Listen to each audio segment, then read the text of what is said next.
प्रिय विद्यार्थी, हम पढ़ रहे हैं ऋण पत्रों के प्रकार।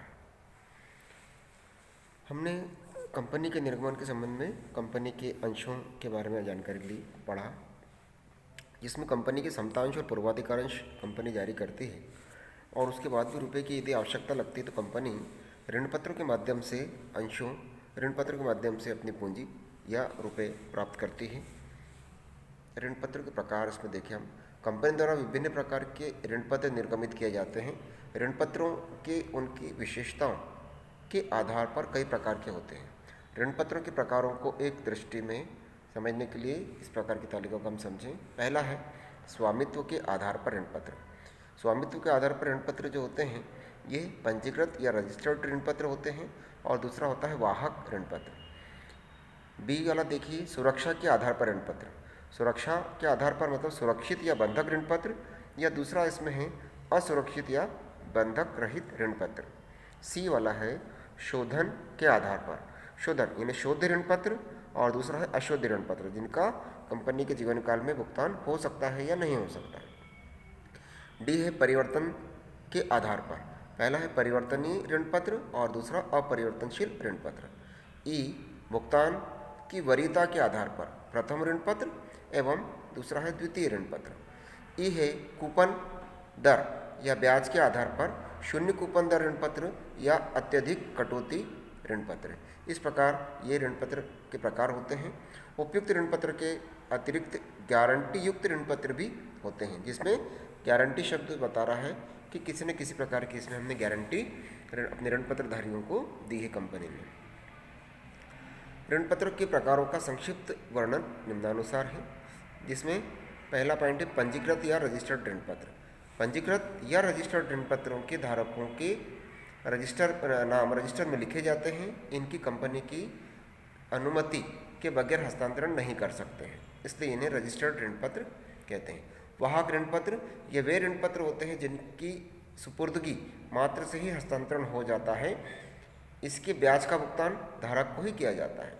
सुरक्षित ऋण पत्र, इन ऋण पत्रों के भुगतान की सुरक्षा के लिए कंपनी अपनी संपत्ति जमानत पर रखती है। यदि कंपनी इन ऋण पत्रों का भुगतान नहीं करती है तो ऋण पत्रधारी कंपनी की संपत्ति देकर अपनी रकम प्राप्त कर लेते हैं। इन्हें सुरक्षित या प्रतिभूत ऋण पत्र यानी सिक्योर्ड डिबेंचर भी कहा जाता है। इन्हें बंधक ऋण पत्र भी कहते हैं। असुरक्षित ऋण पत्र ये वे ऋण पत्र होते हैं जिनमें ब्याज के भुगतान तथा मूलधन के लिए ऋण दाताओं को कोई प्रतिभूति नहीं दी जाती है। इन ऋण पत्रों को बंधक रहित ऋण पत्र या नग्न ऋण पत्र भी कहते हैं। फिफ्थ है शोध ऋण पत्र। इन ऋण पत्रों का भुगतान एक निश्चित अवधि के पश्चात कर दिया जाता है। अशोध ऋण पत्र ये वे ऋण पत्र होते हैं जिनका कंपनी के जीवन काल में भुगतान नहीं होता है। जिस समय कंपनी बंद होती है उस समय पर ही इसका भुगतान होता है, इसलिए इसको हम अशोध ऋण पत्र कहते हैं। 7 नंबर पॉइंट है परिवर्तनशील ऋण पत्र। ये वे ऋण पत्र हैं जिनको धारकों को अपने ऋण पत्रों को अंशों में परिवर्तन करने का अधिकार रहता है। 8 नंबर पॉइंट अपरिवर्तनशील ऋण पत्र। इन ऋण पत्रों के धारकों को ऋण पत्रों को अंशों में परिवर्तन करने का अधिकार नहीं रहता है। प्रथम ऋण पत्र, इन ऋण पत्रों का भुगतान अन्य ऋण पत्रों की अपेक्षा पहले किया जाता है। द्वितीय ऋण पत्र, इनका भुगतान प्रथम ऋण पत्र के भुगतान के बाद किया जाता है। अब कूपन दर ऋण पत्र। कूपन दर से आशय ऋण पत्र पर निर्धारित ब्याज दर से होता है।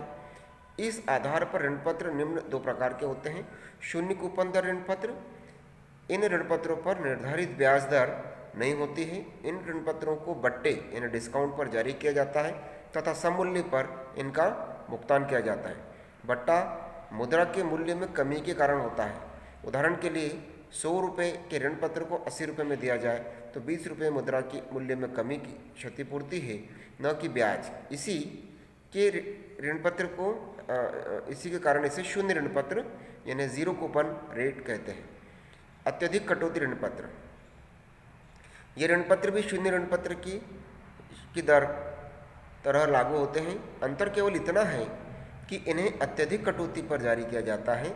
अत्यधिक कटौती की अतिरिक्त मुद्रा के मूल्य में कमी की क्षतिपूर्ति प्रदान की जाती है। गारंटी युक्त ऋण पत्र, ऐसे ऋण पत्र जिनके मूलधन या ब्याज की राशि के भुगतान की गारंटी किसी दूसरी कंपनी, संस्था अथवा शासन के द्वारा दी जाती है, इसे गारंटी युक्त ऋण पत्र कहते हैं। ऋण पत्रों के निर्गमन के संबंध में कंपनी अधिनियम 2013 की जो व्यवस्था है वो इस प्रकार है।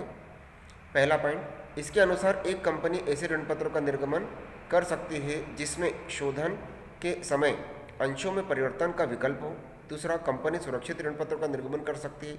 तीसरा, कंपनी ऋण पत्रों का ब्याज का भुगतान और उनका शोधन निर्गमित की शर्तों के अनुसार करेगी। अधिनियम की धारा 4.16 के अनुसार सुरक्षित ऋण पत्रों के शोधन की अवधि निर्गमन की तिथि से अधिकतम 10 वर्ष की होती है। अधोसंरचना के कार्यरत कंपनी की दशा में यह अवधि अधिकतम 30 वर्ष की हो सकती है। ऋण पत्रों के शोधन के लिए कंपनी एक ऋण पत्र शोधन कोष डिबेंचर रिडम्पशन रिजर्व का निर्माण करेगी। यह कोष लाभांश के भुगतान हेतु उपलब्ध कंपनी के लाभों में से बनाया जाएगा। ऋण पत्र शोधन कोष की राशि का उपयोग अन्यत्र नहीं किया जा सकता। इस प्रकार ये ऋण पत्र के प्रकार और ऋण पत्र के संबंध में कंपनी अधिनियम 2013 में जो व्यवस्था है उनके बारे में आज हमने समझा। इन्हें आप लोग अच्छे से समझें और लिखें।